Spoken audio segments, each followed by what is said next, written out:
కాకినాడ జిల్లా జగ్గంపేట నియోజకవర్గంలో పింఛన్ల పంపిణీ నిర్వహించారు. ఈ కార్యక్రమంలో ఎమ్మెల్యే జ్యోతుల నెహ్రూ పాల్గొన్నారు. ప్రజల అవసరాలను దృష్టిలో పెట్టుకుని సంక్షేమాన్ని అందించే ప్రభుత్వమే టీడీపీ అన్నారు జ్యోతుల.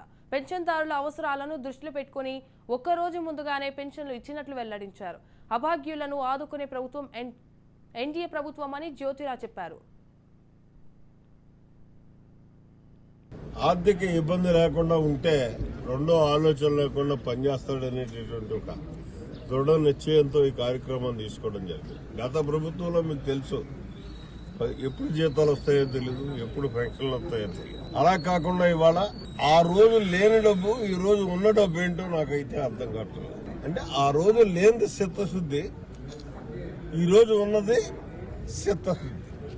ఆ కారణంగానే ఇటు ఉద్యోగస్తులకు కానీ అటు పెన్షన్దారులకు కానీ అందరికీ కూడా సామాజిక పెన్షన్లు కానీ అనుకున్న మేరకు 1వ తారీఖులో ఇచ్చేటటువంటి కార్యక్రమాన్ని ప్రభుత్వం కృతనిశ్చయంతో తీసుకుంది.